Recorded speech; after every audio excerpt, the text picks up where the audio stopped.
Welcome to our fourth session, which is on values. And we're going to be looking specifically at values and how they align with our goals and why it's important. I was having a chat earlier about the fact that really, in a sense, we can almost knuckle down to the idea that beliefs and values are the two main things in our whole life that exist, because our values are our drivers that lead us somewhere, and our beliefs are beliefs can be positive, but if they're a negative belief, are the actual things that protect us and hold us back. Nearly everything we do fits within those two categories, values and beliefs. You can obviously, there's a lot more out there, but they're, in a sense, the main drivers of where we're going and what we're doing. They're the things that come from our mind. And let's be honest, anything outside of what's happening in this second is our mind. Our mind is the thing that's giving us the experience that we're experiencing at the moment. So if that's such an important thing, values is an important thing, then let's have a look at it. Let's get to know our values a little bit more, or a lot more.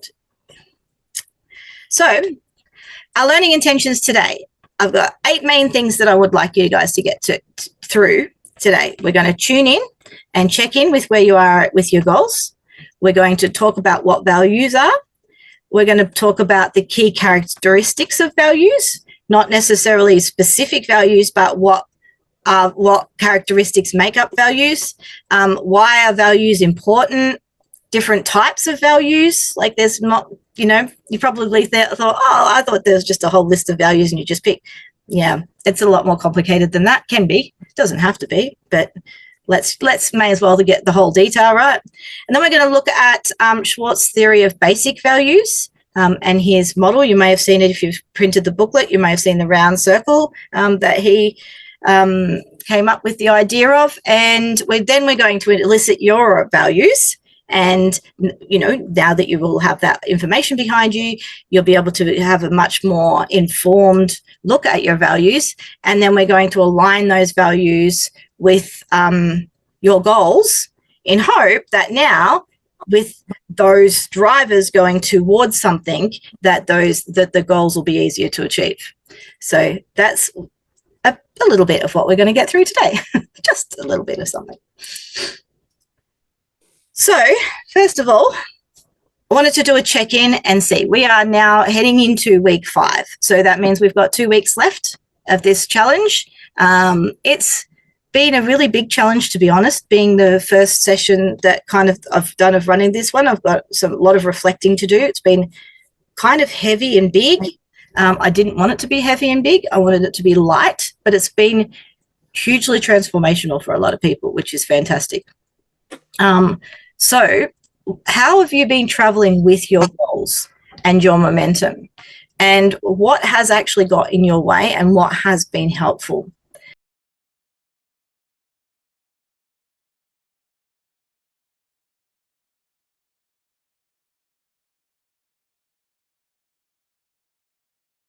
Great shares. Man, our time just flies when we're doing these sessions. So I'm going to get stuck into it. I'm going to push through this. This is going to be content heavy, but hopefully you can go back and watch the recording anyway. But I want to push through and get through. So we're going to go heavy for a while, and I'm going to give you a lot of information, and then we'll pull back and have an opportunity to talk at the end. Okay. So, what are values?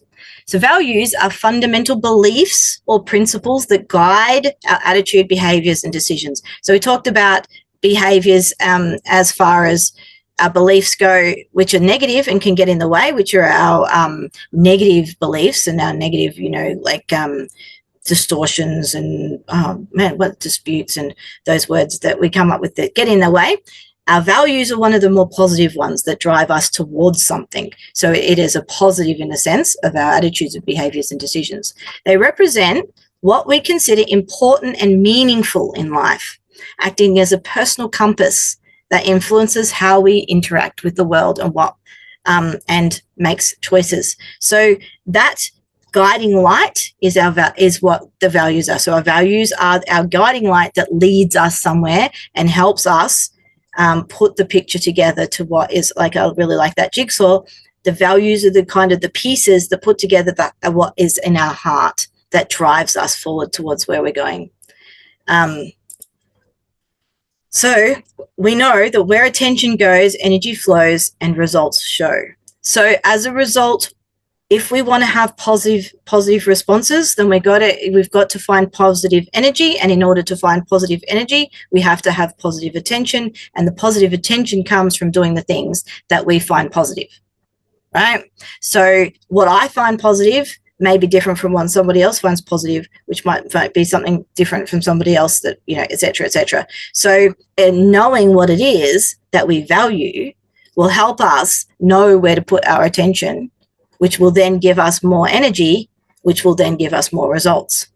So if we're not getting the results that we're wanting, the chances are we aren't giving it the attention that it deserves, right? And then if we're not giving it the attention that it deserves, it's because it's probably not a positive value to us at the moment or a priority.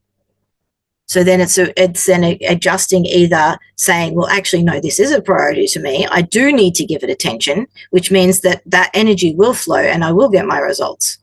If it's not an important thing to you, then you may not need to give it attention and you can continue to avoid and distract and delete and do whatever you do with those. Like, I always usually can just name those off really quickly, but I have, distort, delete, dispute. Anyway, those ones where we do the negative things in order to avoid rather than actually working towards something. I'll have to work on those ones. Someone's put something in the chat, hopefully. Yes, exactly what you're saying. Yeah. Okay.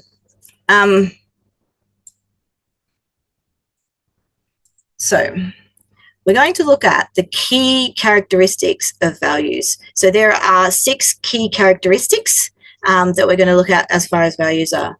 So number 1 is core beliefs. Values reflect what matters most to us, such as honesty, compassion, or success. Our core beliefs are our values. They're the things that are at the deepest and they're rooted and our ground. It's the fundamental stumps of our tree, the bits, the big main branches that come out. They're our core part of what drives us. And without that base of that tree, we don't have the branches. So it's super important to understand what our values are. They're also our guiding principles. So they're our light that leads us towards a direction. They influence our decisions and actions, shaping how we prioritize tasks, set goals, and interact with others. So they're our guiding light that leads us. It's our sun that we're reaching for with our branches as well, if we think about ourselves in the metaphor of a tree, where it's also that thing that strives us and pushes us to extend. It's also stable but flexible. So while values are relatively stable over time, and you have some consistent ones that are always the same, they do actually evolve. Oops, spelling mistake there. They do evolve based on experience, personal growth, or changes in life circumstances. So sometimes something that you valued really importantly at the beginning, as you've evolved and changed, can become less and less important, and you can find your values shifting and readjusting to which ones in hierarchical go at the top and which ones go to the bottom, and they kind of sift through based on what's more important for you at that particular time and what you need, like your nutrients at different times. If you talk about a tree again, trees will need different types of nutrients at different times and different seasons, right? For different reasons for different seasons for different reasons, right?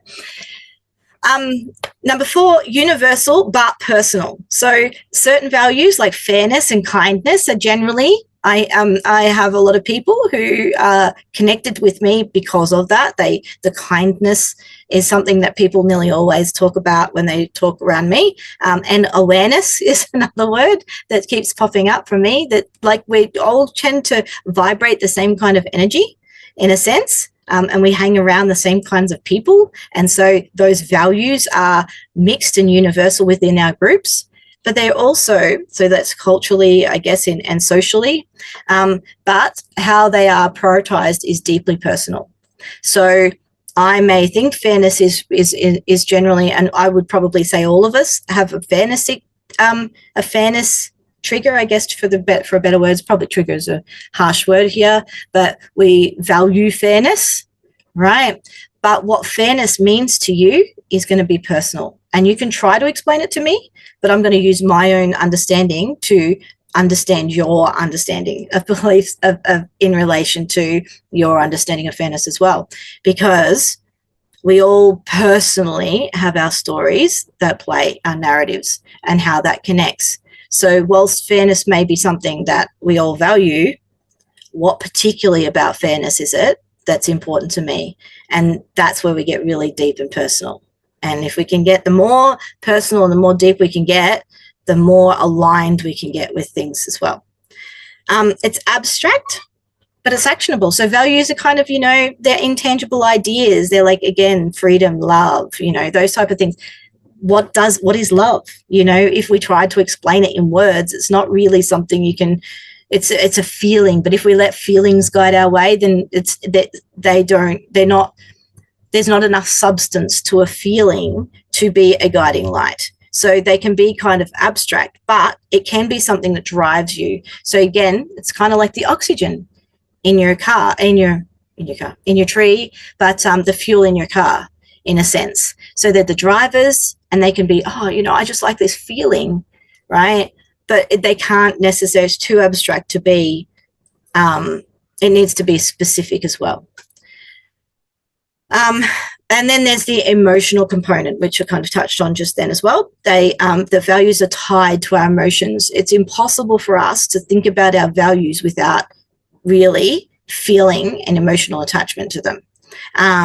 So when we think about, let's just go with fairness again, we have an emotional response to that.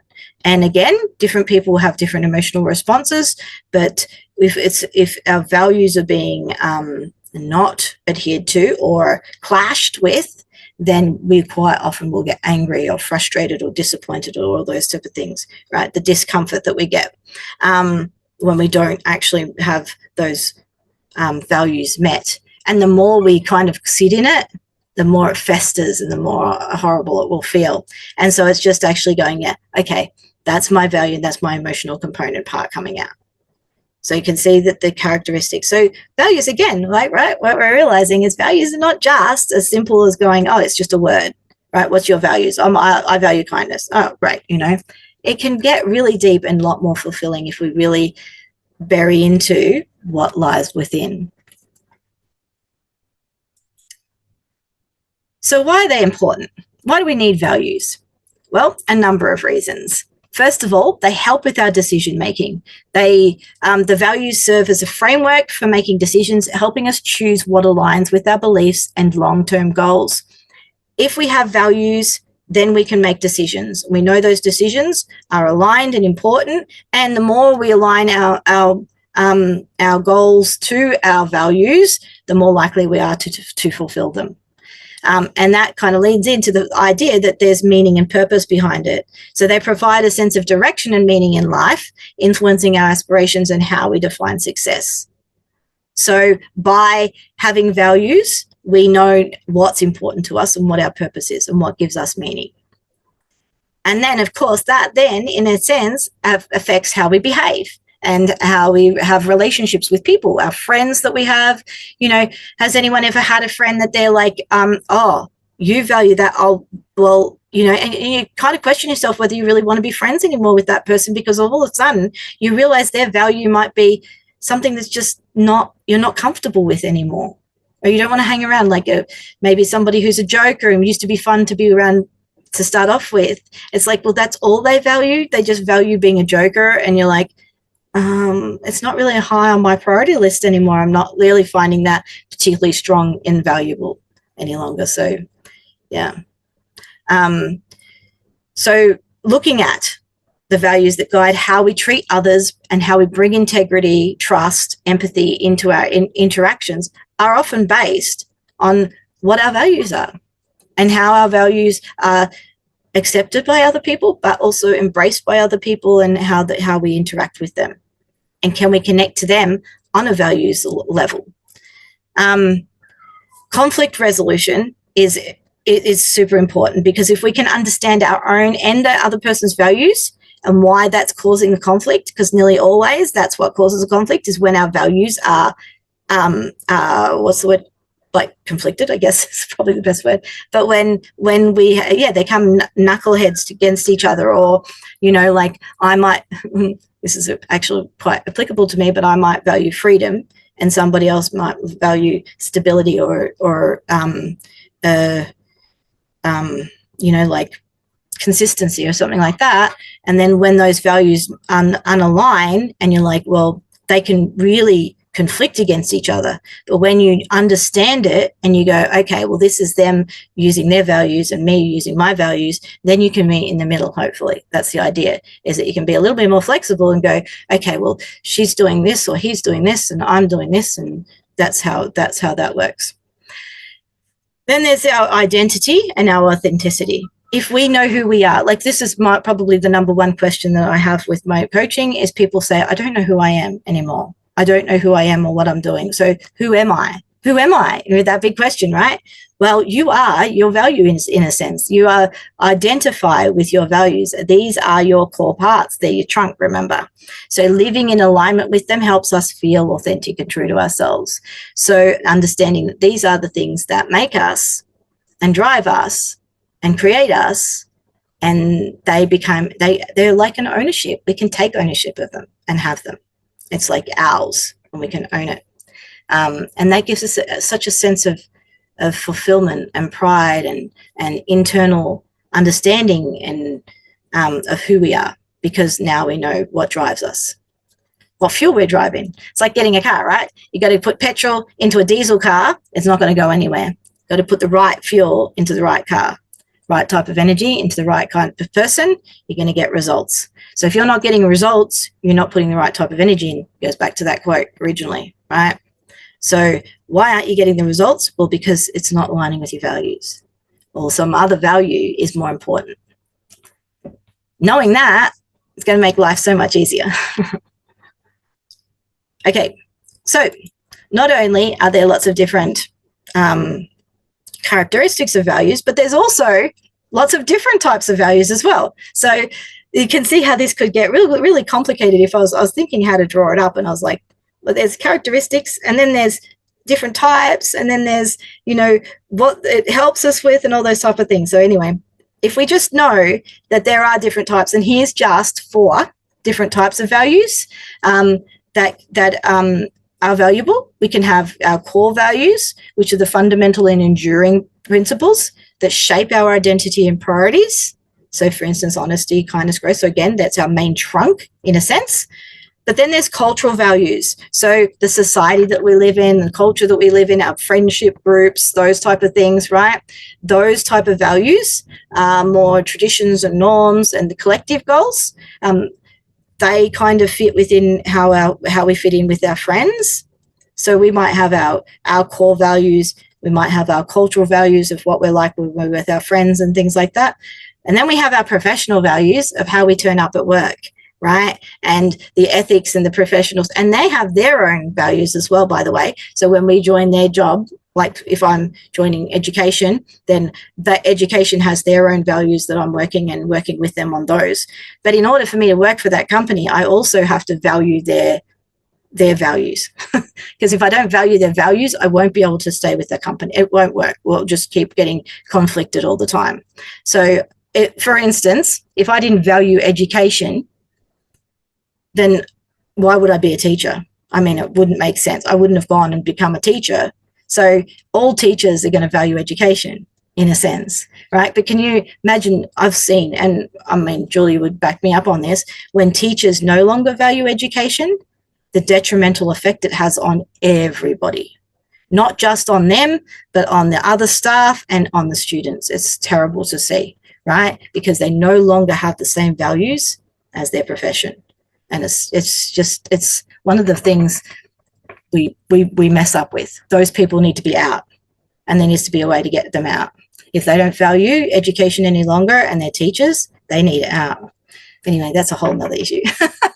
And then there's personal values. Obviously, we've talked about those. So they're a little different from our core values because they're our life experiences. They're the things that drive us and our aspirations, like, for instance, adventure or independence or family. You know, there are things that drive us, that we wake up every morning for, that we work for, that we, you know, the thing that makes us, get dressed in the morning for. They're the things that direct us and our vision. Okay. So when we look at our values, we want to be looking at whether they align or whether they misalign, because the problem is identifying what's going on. Are we aligning and creating harmony with our values to bring fulfillment and clarity? So, for instance, a person who values honesty will prioritize transparent communication. Or are we acting against our values, which causes stress, guilt, or dissatisfaction? So is it a misalignment or is it an alignment that we need? So do we need a driver to drive us towards something, or have we got something that's getting in the way? So is there an obstacle there, or is it a lack of drive? Which one is it? And so it's about identifying. So for instance, with the with the misalignment, a person valuing work-life balance but overworking may feel conflicted. So normally it's because our values have reordered, right? And so it's just going, so the calibration, remember we talked about a rocket that's taking off, right? A rocket needs to have a vision of where it's going, but sometimes we think we want to go there, and this is quite often the biggest mistake that people do when they do values, is they choose values they think other people think that they should have, rather than the actual values or what makes and lights you up. Is they go, like they might pick your professional, going, oh, you know what, I should be kind. Like people say, oh, Catherine, you're kind. Kindness is like one of your values and everything like that. Yes, it is, but it's not my priority. It's not my top one. People think it is, and that's okay. I don't mind them thinking that it is. But the reality is that doesn't get me out of bed. Kindness doesn't get me out of bed, to be honest, a little bit. It sounds a little bit pathetic to me, to be honest, right? It's like I need something a little more like, you know, crack the whip driver type thing, right? But then I need to ask myself, am I cracking the whip because I'm misaligning, right? So then it gets confusing, right, and complicating. That's why sometimes we need to talk these things out and share them and explore them a little bit deeper. However, what I'm basically trying to say is don't let other people predict or tell you what your values are. You need to find them for yourself, and you need to own them and keep working towards them, in a sense, rather than ones you think you should have, because that will end up being a misalignment for sure. Okay, but that one actually helps with identifying when we're getting problems. What's going on? Is it a lack of drive, or is it something getting in the way? So questions to ask yourself with values. How do you fill your space in your room? So looking around your house, like what do you put in your room? What are the important things? Like if you come to any place in my house, anywhere, the one thing that you will see everywhere is a book. You will see a book anywhere in my house, nearly in the toilet even, right? Maybe not in the paddock, but, you know, in the house, nearly every room has got a book in it, right? That tells me that I like books, right? I like learning. I love learning. That's definitely one of my big values. So take a look around. My desk is cluttered, right? And it drives me absolutely nuts because my desk is cluttered. But you know what? I like clutter. It's crazy. Why would I like clutter? I don't actually like clutter. I like clearness. I like things in space, but I love collecting things. It's so cute. I love this and that and that and that. So I like a lot of things. I love, inspiration. And so I have a lot of inspiring things around. I have Post-it notes, and I have pictures and cards and smelly things and little rocks, and, you know, so I have lots of things around. So of course it's cluttered. That's because I value that more than I value having a neat desk, frustratingly enough, but I'm acknowledging it. And I know why I have a misalignment, because I do value collecting things. Always have. I did it as a kid. I used to collect the little coasters from the bottom of, when you go to bars and things like that, and you'd have the coaster and you have the cold drink on it. I'd just take from every place I went, I would take coasters, and I had huge big piles of them. For what purpose, I don't know, but I did because I enjoyed it. I valued them. And I got rid of that, thank goodness. Anyway, so, and think about a hoarder, right? A hoarder doesn't want to have a messy house. They don't want a messy house. They hoard things because they value keeping those things. They value not throwing them out, or they value in case they need it or whatever. So just look what's in your room, and that will tell you quite often what you value. What is important about the state of your home? So again, I may have a lot of shame about my room being messy and things like that. But what I like about it and what's important to it is that it's my home. I feel safe. It's mine. It's got me in it. And it's got the things that are me in it. That's what I like about it. And that's what's important to me. So safety is really high for me. Security, stability, those type of things, right? And then what do you do with your time? What do you actually do with that particular time that you have? So, someone was talking about sitting on the couch and enjoying late nights, right? That's what you do with your time. You value self-time. You like to have time to yourself. It's actually really nice to be able to do that, right? And so whenever you're feeling stressed, there's a good chance that you're not getting self-time. So it's like, well, how can you get self-time? And what you value is at the end of the day, being able to sit there and have that moment for yourself. But if you're not showing any kind of consciousness about it, you're not going to get the full value of it. Whereas if you were more conscious and said, for 20 minutes every day, I'm going to honor myself in doing self stuff for just me, which is I've been doing walking, and walking has become something that I value now, never used to do now. It's a way of honoring me. Some days I don't want to do it, but once I've done it, I feel so much better. It's like when you want to do exercises and all that, and you're like, oh, I don't really want to do it, but then you do it, and then you always feel better. You always feel better after you've done it because you know it's something you value. What do these things represent? So asking yourself, the things that you do, what does it actually represent? Getting to the core of it. What really do you gain from those things? So again, my clutter, what is my clutter? Because I went through and I'm like, oh, you know what? I'm going to throw out all this stuff. I'm going to go. And then I'm like, oh, I don't want to throw that. Oh, I don't want to throw that. I don't want to throw, and I'm like sitting there going, why am I having so much trouble throwing things out? It's like, well, what do they represent to me, Catherine? They represent everything's little stories, books, all links in together, right? I love stories. Oh, this story, this is a little thing that I bought here, and this is a little thing, and this that tells me, it's all inspiration and drives me once again, right? So I'm driven by inspiration and creativity, and so I love things around me. And when I can honor that and know that's what it represents, then I don't care what anyone else says. I'm the only person who sees my room anyway. So I don't have a problem with it so much. This is my private space. If I have a public space, I may need to have different values for that public space. But in my private space, I can do me.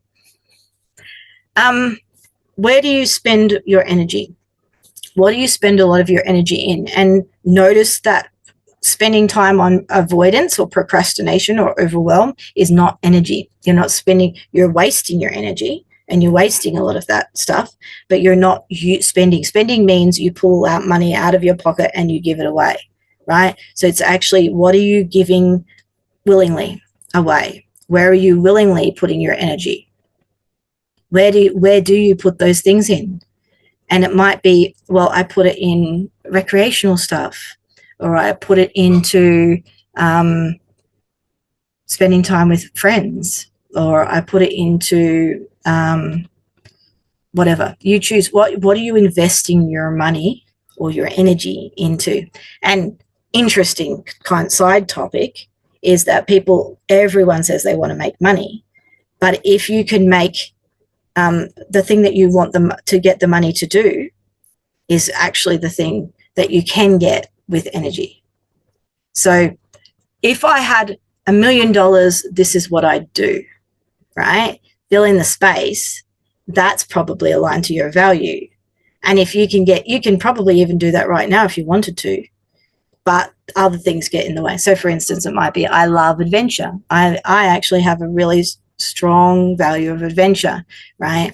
I can't adventure because I have family and I have, job, and I have to earn money to pay for the adventures, right?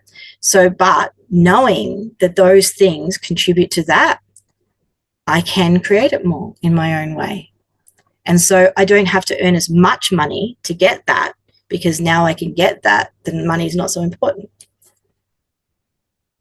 So it's efficient use of energy, or it's efficient use of money, or it's efficient use of time, because everything has balance. If I get more money, I might lose more time, but I actually value my time more, so money is not so important. And so if you want to have if you want to release the need to be rich, just look at what it's costing you. Right, now we're going to go into some theory work. So this is where it gets a bit deeper, and sometimes you might have to go back. So Schwartz's theory of basic values, he came up with this theory that, and it's a framework of the universal human values, and organizes them into a structured and interconnected model. So this is like the theory behind values, and this may be something you put aside for later, or if you want to look deeper, but there's an opportunity for some. I love learning, right? So I am giving you values so that you can use it or take it or leave it. So he defined values in 3 ways. He said that they're based on beliefs, which are tied to emotions. They're central to our identity. He believes them as guiding principles, so they shape how we perceive and approach life. 4 things. Standards for behavior, they serve as a criteria for evaluating actions and decisions, and they're universal. So similar to what we were talking about before with the 6 that I had, he has them in a bit more structured, I guess. So I've put this chart, that round circle chart, in your workbook. So if you wanted to have a look at it a bit closer and understand how the dimensions all link, you can use that chart. And I've also put a big chart that has a mapping as well, that you might be able to use to kind of look and go, okay, so I can see how that value that I have there links with that value. And sometimes that can, because when we do the values in a moment, you'll notice that some of them are actually similar and can be put together and into these sections. So the main 4 value dimensions come under the 4 headings, which is self-enhancement, self-transcendence, conservation, and openness to change, and they kind of fit under those 2 headings. So Schwartz visualized values in a circular pattern that reflect their relationships. So values are closer in the circle are more compatible, while those further apart are in greater conflict. So the closer the information, the more they kind of mix and gel. The further apart they are, the less likely they are to match. So when you find that you're working with other people, if they value something that's on the outside and you value something on the other outside, there's a chance that you're going to clash. However, it's also important to know that it's not necessarily good or balanced to have somebody who has the same values as you, because then you don't have a fully exposed experience, right? You need somebody who's got values that we don't have, so that you can learn and grow as well. So that's important as well. So you're not going to marry someone or meet up with someone and have a relationship with someone that all of your values are the same. It's just not going to work. It's definitely not going to work. So if we look at the 4 main ones, which are self-enhancement, which is the values focused on personal success, dominance and control. So this is your power one, me, I value myself, I'm really important and everything like that. And then you've got the transcendence, which is the values emphasize care for others, nature, and broader welfare. Now you can see that if you had either one of those an extreme, then they would conflict. Because if I only thought about myself and didn't think about anyone else, and I was dominant and controlling, then imagine that can contrasted with somebody who only ever thinks about everyone else and self-sacrifices and does things for themselves only, and they don't think about themselves ever. Right? So you can see how those are kind of the extremities, but we want to find ourselves towards the middle where a little bit more balance we can have it, but we tend to lean towards one or the other. And then on the other, there's the conservation versus openness to change. So conservation is that steady stability, tradition, locked in, secure. I want things to be the same, regimented, regular, compared to openness to change, which are values that prioritize independence, novelty, exploration, stimulation, self-direction, all those type of things. And again, in the middle is a great balance somewhere in there. But if we go too far to each end of it, like if we're too open to change and we're just changing all the time, then there's no consistency. No one can keep up to us. There's no regularity. It's like you're on the whim all the time. You're like a puff of air that's just floating all over the place, right? And those people who just keep changing their mind all the time, they don't have any money. They don't have any order in their life. They're just all over the place, right? Compared to those people who are so regimented and stuck and in that conservative kind of, it has to be this way and this way only, and we have tea at this time and we do this particular job at this time and this, and it's just regimented, right, is too extreme as well. So you've got the two different extremes as well. So that's a way of kind of looking at it. Now, I have done these slides here, which come down to the, that kind of cut them down a little bit more into each of the sections. So the self-enhancement, self-transcendence, and then conservative and the openness to change into a bit more specifics. I'll let you take a photo of that and go for it. But I probably won't go into that because I'm aware of the time. But I'll just pop those on the screen and then the next page as well. And you can go through it a little bit more detail. So there's the openness to change was the fourth one. So you might take a photo of that as well. And then there's a closer up of the actual image as well. Now, what you do with that information is up to you, but sometimes it helps to fuel your understanding of what drives you or what drives your partner, or what drives your workers or your colleagues or anything like that. But you can kind of often look and say, okay, well, I like nature and I enjoy that self-transcendence of nature and getting in contact with it and connection with it, whereas somebody else likes to look at, say, traditions. They're very traditional and they like to do things a certain way. Christmas is a great time to look at traditions and how they can conflict with people, because people want it done this way. You have to have a turkey, you have to have the ham has to be done this particular way, and somebody who's like, like nature and I love animals might clash with somebody who has to have a turkey at a meal, because it's tradition. And then you can see how that would be I love animals and I need to look after it, compared to a clash of somebody who's like, but traditions and those type of things are more important to me.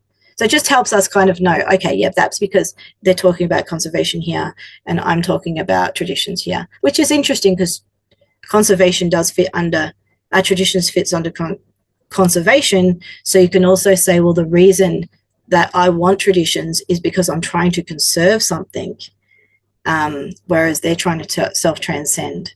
And so it's just having that conversation with them. I'm not sure if I've just gone too deep with that one, but like I probably am getting really deep. So I'm going to come back out of my deepness and move on. You can have a discussion about that if you like after. So values are to know thyself, love thyself, and be thyself. So know thyself, love thyself, and be thyself. If you can do that and connect with your values, there's no greater thing. yeah, so my house, my rules. Are you following someone else's values or yours? So consider, are you following an employer's values? Is there now a conflict of values? Maybe it didn't, maybe it is now. Maybe that's the thing, is maybe, you know, you need to kind of, well, you don't need to, but it's an invitation to go, so the reason I'm not enjoying work at the moment is because they don't value the things that I value, or I don't value the things they value any longer. And then it's about going, okay, well, is it true that I still need money in order to get the things that I want, that I value? In which case, is this the best way that I can earn money to do the things that I like? And so you can adjust it then to get what you need, rather than looking at it as a conflict. All right. Now it's time for you to do your values.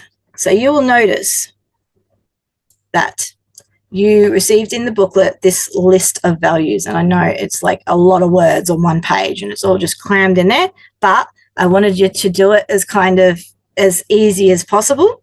And I just thought, well, I'll just chuck them all in there. So what I want you to do is go through the list in your workbook and circle or highlight any keywords as you go through. If you haven't printed it, you can just go through it and just go, okay, yeah, that's a word I want, and that's a word. Don't think about the numbers. It's because otherwise you're only thinking about that. You're not thinking about your values. Just go through it and go, oh, I like that one. Oh, I like that one. Oh, I like that one. And just highlight as many as you like.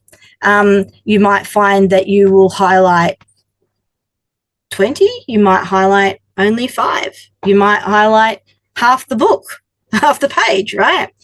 But go through, give yourself the honor and the time to allow yourself to have as many values as you like from that page. And if you want to add any, feel free to add any as well. But I want you to go through them all and just highlight them. After you've done that and you've gone through them, then identify your top 10. So you might have to do a different color, or you might have to circle them with the pen, but then you get to choose 10 out of the highlighted ones. Only 10. The last step is that you need to organize those in order of what's more important. Now, this may take you some time because you're going to order them from top, most important, to bottom. And you may not get this right the first time, but you might be adjusting and readjusting, and that's fine. So what I'm going to do is I'm going to, because I have a meditation as well to do after this, I'm going to give you guys, because I know I've already gone over time, but this is something really important that needs to be done, and I want to give you the honor of the time. So I'll give you 5 minutes, and then we'll see how we're going with that. I'm going to just pop up some music. Oh, I can't. Oh, yeah, I can do music. Hold on a second.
So clarity is the key to success. Clarity in your goals, clarity in your values, clarity in your visions, clarity on where you are going, clarity on purpose, clarity on your beliefs, and clarity on your fears and your obstacles. If you know these things and you understand them and you know all of these, how your values work in with them and your beliefs and everything work in together, then you will have clarity. And when you have clarity, you can clearly walk towards your vision with full directness rather than having to calibrate all the time. You can just head straight towards that. So what we're going to do now is we're going to do a mindfulness alignment where we're going to check in to see if your values are actually on alignment with your goals. So find yourself a comfortable position and just relax yourself and take this moment to honor yourself and give yourself a chance to check in with these values. And I want you to close your eyes if you feel comfortable and take a deep breath in and then slowly exhale and let the day go. And feel the weight of your body supported by the chair or whatever you are sitting on or the ground beneath you. And with each breath, allow your body to relax a little more. Let your shoulders soften, let your jaw release. Let your hands relax and just rest gently there on your lap or on the table. And picture roots growing from the soles of your feet deep into the earth, anchoring you in to a sense of stability, strength, and peace. Now gently bring your mind to some of the goals you've set for yourself. Whether they're professional or personal, related to your relationship, your health, or your growth, just bring yourself.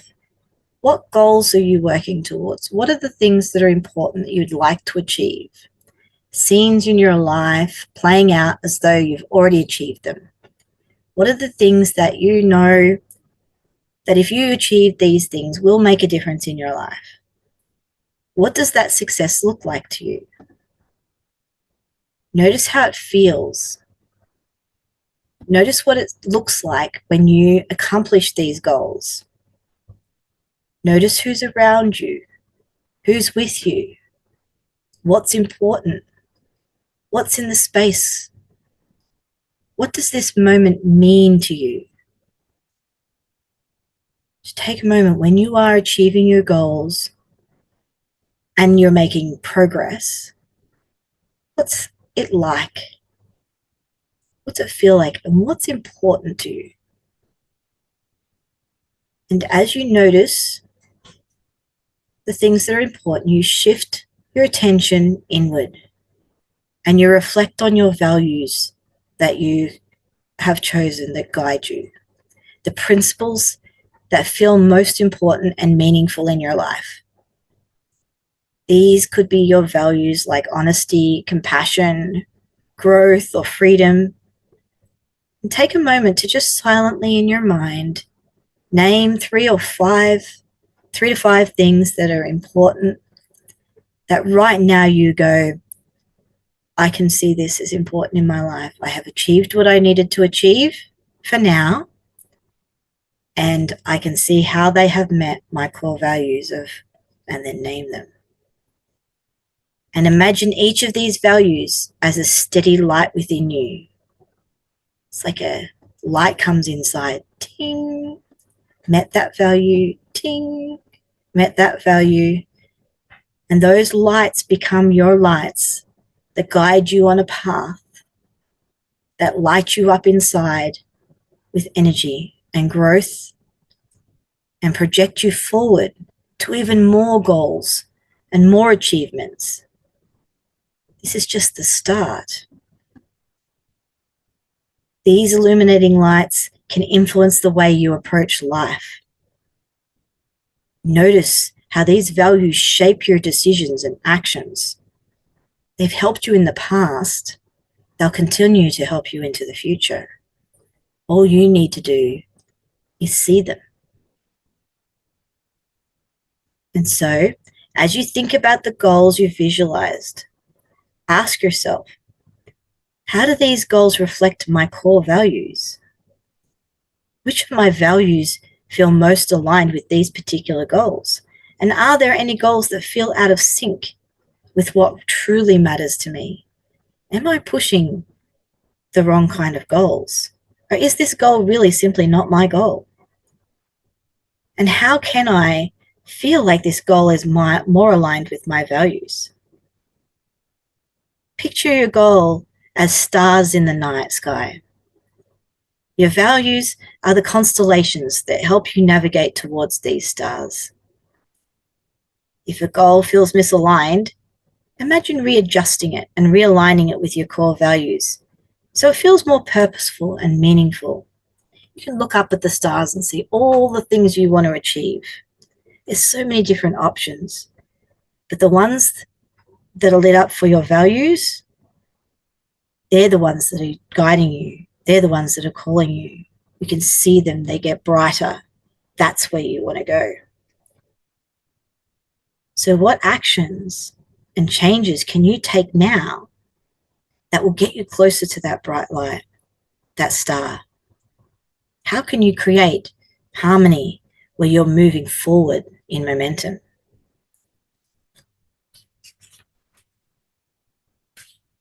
And as you notice that all these things are working for you and with you together, I want you to set a clear intention that you are going to live in alignment with your values. You're going to find a way to pursue your goals that are aligned towards your values rather than resist them.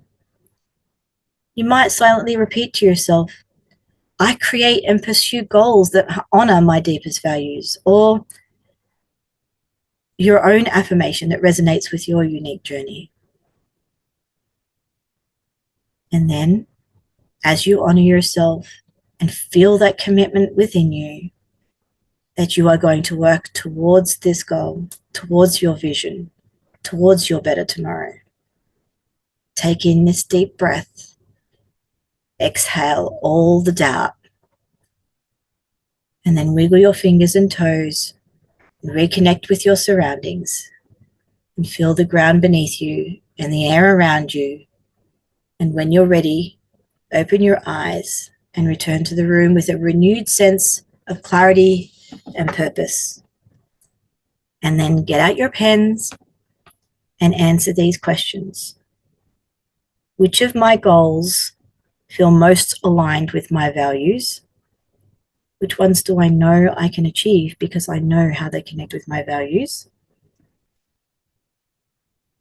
Are there any goals I need to adjust to better reflect what truly matters to me? Is there a goal I need to get, but I haven't aligned with my values, and so I know I need to work on that? And what is one small action that you can take today to live in better alignment with your value and your goal? One small, minimal, committable that can get you on that direction and on that path towards that goal.